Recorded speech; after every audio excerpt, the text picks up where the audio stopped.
Көлгөсір адам көңілін, бабаларымыз көңіл жүйрік пе, көкдөнен жүйрік пе деп түйіп тастаған ғой. Демек, көңіл дегенің керемет ұғым. Ол адам жан дүниесінің жарық сәулесі. Өткен өмірің мен жастығыңды жалғастырған сағым сезім. Тіршілікте аралас құралас жүрген жақсылардың көңілі терезеңді жиі қағатыны да сондықтан шығарау.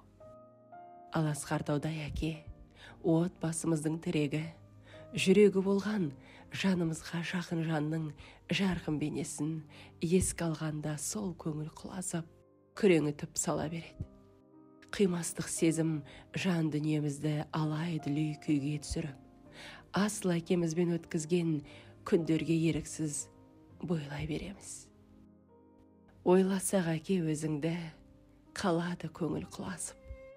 Сенсіз өткен бір жылда жанымызға болды мұң азық. Жет алмай кеттің 70-ке, қинайды әке жоқтығың. Өнеге жүрген жолыңыз біз үшін биік шоқтығың. Аямадың ұл қыздан әкелік махаббатыңды. Сеземіз жатсың рухыңмен, себелеп шапағатыңды. Иә, сағыныштан туған жырма, сырма дерсің. Ес білгелі жанымызда болған, қорған болған, қамқор болған асыл әкемізге деген перзенттік толғанысымыз бұл. Таста деп жалынса да Құдай үшін, Дассордан кете алмаспын мұнай үшін деп жергілікті қаламгер марқұм Тәжібай Текеев құдамыз жырлаған мұнайлы мекен Дассорда өмір есігін ашты әкеміз. Ру шеркеш, қылыш кестен, тұқиян, тілес теркін, қолпаш тектін, тек атасы Төлебай, төп атасы Қуан, одан Шәпі баба, Сатан арға атасы Ысқақ, әрі қарай өз әкесі Тәжаяқ Ибрахим тарайды. Әкесі Тәжаяқ пен анасы Қама 6 ұл тәрбиелеп өсірген. Атап айтсақ ағасы Диас, інілері Марат, Мұрат, Руслан, Наурызбай, Әмір. Іштей түсінген жанұяның ынтымағы берік болатынын Мақсот өзі отбасындағы екінші перзент. Бірін-бірі іштей түсінген жанұяның ынтымағы берік болатынын Мақсот Тәжаяқұлы жастайынан көріп, көңілге түйіп өсті. Әкенің берген тәрбиесі мен ананың берген тәлімі бойына жақсы қасиеттер қалыптастыруға ықпал етті. Қаралтынның нақ үстінде балалық шағы өткендіктен әрі өлкедегі мұнайға қатысты оқиғаларға қанығып өскендіктен болар, ол да мұнайшылардың қатарынан көрінгісі келетін. 1970 жылы Дассордағы Белинский орта мектебін тәмамдаған соң Гурьев политехникумына мұнай және газ ұңғыларын бұрғылау мамандығы бойынша оқуға түсті. Оқуда жүрген кезінде әскер қатарына шақырылып, Ресей еліндегі Свердловск облысынан бірақ шықты. Темір жол әскерлері қатарында қалтқысыз қызмет етіп, 1973 жылы елге аман есен оралады. Политехникумдағы білімін әрі қарай жалғап, жасынан қызығып өскен мамандығының қыр-сырына бойлай түседі. 1975 жылы қолына дипломын алған жас жігіт алғашқы еңбек жолын балықшы барлау, бұрғылау басқармасынан бастайды. Жас маман қызметін тиянақты атқаруға талаптанып, жұмысына белсене кіріседі. Кейін Каспий маңы бұрғылау жұмыстары басқармасында еңбек етті. Мамандығын жетілдіруге, оның қыр-сырын терең меңгеруге құштарлық танытқан мұнайшы сол ізденісінің, өзіне қойған талапшылдығының, еңбекқорлығының арқасында бұрғышының көмекшісі қызметінен бастап, ұңғыларды тексеру және сынау цехының шебері, технолог болды. Батыс прорва, шығыс прорва, Ботақан, Қарсақ, Мақат, Батыс Дассор сынды көптеген кен алаңдарында жұмыс істеді. Осылайша кешегі аға ұрпақтың ел игілігі жолындағы шежірелі еңбек жолын лайықты жалғастырып, келе жатқан мұнайшылардың бірегейіне айналды. Мұнай газ саласындағы еңбегі еленіп, 1978 жылы кәсіподақ жанына туристік жолдамамен Болгария мемлекетіне тегін саяхаттап барып келді. 1984 жылы Мәскеу облысындағы Зорьке демалыс пансионатында демалды. Ел байлығын игеруге қосқан зор үлесі үшін 2019 жылы Қазақстан мұнайына 120 жыл төс белгісімен марапатталды. Атпал азамат Абзал әке сүттей ұйған мерейлі отбасының отағасы еді. Жұбайы Алмажай Әжіғали қызы, екеуі Қайрат, Алтынгүл, Қанат есімді ұл қызын тәрбиелеп ұлағатқа жеткізді. Бұл күнде Сымбат, Береке, Мереке, Назерке есімді немерелері мен Кәусар, Инабат, Аңсар атты жиендер бар. Әкеміз өте балажан еді. Ол қызметінен қанша шаршап келсе де, балаларының талап тілегін орындауға, олардың жанында көбірек болуға тырысатын. Артынан өрген немере жиендерін өмірінің мәні деп ұқты. Әрдайым олардың бастарынан сипап, еркелетіп отырушы еді. Тассар кентінде, Белинский мектебінде 10 жыл бірге оқыдық, бір класста. Мақсаттың өзіне келетін болсақ, бала күнінен алғыр, ақ көңіл, бауырмал, спортсмен.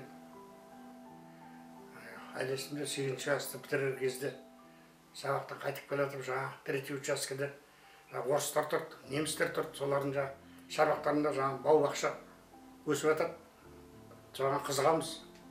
Сосын Мақсат екеуміз түсіп, помидор ағашқа қалып, содан сол алысқа шықпаймыз, сол шырақтың ішінде тұрып жейміз. Кейде тауықтың жұмыртқасын алып жейміз. Содан бір күні асқабақ, нән асқабақты алып екеуміз сол третий участың қасына бір үлкен қазан болды, су қазаны. Соның көлеңкесіне барып, жағаны шығарып жеп отырсақ, сабақтан жатырмыз, қарын ашты.